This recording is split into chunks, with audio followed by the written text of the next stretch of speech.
राधे राधे। तो आप सभी का स्वागत है मेरे YouTube channel study with discipline में। तो आज हम पढ़ेंगे कल्चरल एंड एजुकेशनल राइट, जो कि 29 और 30 में आता है। तो सबसे पहले हम बात करेंगे आर्टिकल 29, जो कि है protection of interest of minorities. इसका मतलब यह है कि जो भी हमारे देश में माइनॉरिटी है, जरूरी नहीं है कि इंडिविजुअली देखें या कल्चरली देखें, उनको मेन रूप से माइनॉरिटी का मतलब ये है कि हमें कल्चर और एजुकेशन, उसके कुछ फीचर्स हैं, उन रूपों से देखना है कि उनकी माइनॉरिटीज़ को प्रोटेक्ट करना है। इनको राइट भी दिया गया है इसी में कि आप अपना कल्चर और एजुकेशनल जो भी आपको फीचर्स हैं उसको प्रोटेक्ट कर सकते हैं, इंश्योर करता है ये आर्टिकल।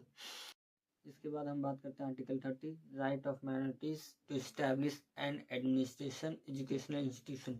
इसका मतलब यह है कि जो माइनॉरिटीज़ हैं वो अपने मदर टंग में और अपने लैंग्वेज में पढ़ाने के लिए इंस्टीट्यूशन खोल सकते हैं, एजुकेशनल इंस्टीट्यूशन खोल के उसमें पढ़ा सकते हैं और पढ़ सकते हैं।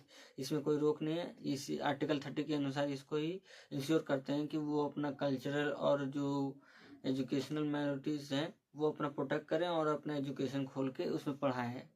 अगर इसी में बात करें तो AMU जो एक यूनिवर्सिटी है, उस पर कुछ केसेस थे कि केस चल रहा था, जैसे कि उस पर केस नहीं चल रहा था लेकिन केस था इसी के थ्रू कि बोला गया था कि अब आप माइनॉरिटी इंस्टीट्यूशन नहीं है तो ये वो एजुकेशन थी। सुप्रीम कोर्ट ने कुछ कहा था, हम उसके पीछे न जाएंगे, बस हम आपको बता दिए हैं कि AMU पे भी रिलेटेड कुछ इशू था, तो उसी के बारे में हमने बात किया। तो मिलते हैं आपको अगला सीरीज में, तो तब तक के लिए राधे राधे।